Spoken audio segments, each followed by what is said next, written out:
നമസ്കാരം. നിങ്ങളുടെ വിഷ്ണുവാണ്. ഇന്ന് വിഷ്ണു വന്നിരിക്കുന്നത് നിങ്ങളുടെ വിഷ്ണു ഭഗവാനെ കൊണ്ട് തന്നെയാണ്. മരപ്രഭുവിനെ കുറിച്ച് ആരെങ്കിലും കേട്ടിട്ടുണ്ടോ? കാണാത്തവരുണ്ടോ? കേൾക്കാത്തവരുണ്ടോ?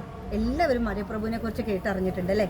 മരപ്രഭു എങ്ങനെയാണ് രൂപപ്പെട്ട് അമരപ്രഭു എന്ന ഒരു ഭഗവാന്റെ അശരീരി ഭഗവാൻ പൂന്താന ചൊല്ലുന്നതിൽ തെറ്റു വന്നപ്പോൾ കളിയാക്കിയ ഒരു ഭാഗത്ത് നിന്നാണ് ഞാൻ മരപ്രഭുവും അമരപ്രഭുവും ഞാൻ തന്നെയാണ്, മരപ്രഭുവും ഞാൻ തന്നെയെന്ന് ഗുരുവായൂരപ്പൻ ഉള്ളുന്ന അശരീരി രൂപത്തിൽ പറയുന്നത്. ആ മരപ്രഭു അല്ലെങ്കിൽ അമരപ്രഭു ആണ് ഇത്. നമ്മളിത് ഫൈബർ അതിലാണ് ചെയ്തിരിക്കുന്നത്. ഫുള്ളും ഭഗവാന്റെ അവിടെ നമ്മൾ ലോകത്തെ ഏറ്റവും വലിയ കളിമൺ പ്രതിമകളിൽ ഒന്നാണ് ഈ മരപ്രഭു എന്നതാണ് നമ്മൾ കേട്ട് ഗൂഗിളിലൊക്കെ സെർച്ച് ചെയ്താൽ അറിയാം നിങ്ങൾക്ക്.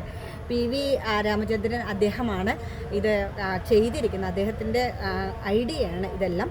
അപ്പോൾ മരപ്രഭുവിലെ മരത്തിൻ്റെ രൂപവും ഭഗവാൻ ഒരു ധ്യാനത്തിൽ ഇരിക്കുന്ന ഒരു സ്വരൂപവുമായിട്ടാണ് ഇത് ചെയ്തിരിക്കുന്നത്. അപ്പോൾ നമ്മളെല്ലാവരും ഈ ഒരു ഉൽപ്പന്നം വാങ്ങി നിങ്ങൾക്ക് സൂക്ഷിക്കാൻ വേണമെങ്കിൽ ആഗ്രഹിക്കാം.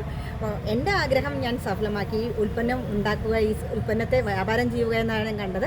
ഇത് ഹോൾസെയിലായിട്ട് നിങ്ങൾക്ക് വാങ്ങി വിൽപ്പന ചെയ്യാം. നമ്മളിത് ഇഷ്ടം പോലെ ഉൽപ്പന്നങ്ങൾ ചെയ്യുന്നുണ്ട്. എല്ലാവരും ഇത് വാങ്ങുക, ഇതിനെക്കുറിച്ച് പഠിക്കുക, ഇത് ഭഗവാന്റെ ഉൽപ്പന്നത്തെ എല്ലാവർക്കും ഗിഫ്റ്റ് ചെയ്യാനൊക്കെ ആഗ്രഹിക്കുക. അതിന് വേണ്ടിയിട്ട് എന്നെ സമീപിക്കാം. അപ്പോൾ ഇത് വാട്സപ്പ് നിങ്ങളെ കമ്മ്യൂണിക്കേറ്റ് ചെയ്യുക, നിങ്ങൾക്ക് എൻ്റെ ചാനൽ സബ്സ്ക്രൈബ് ചെയ്യുക, കമൻറ്റ്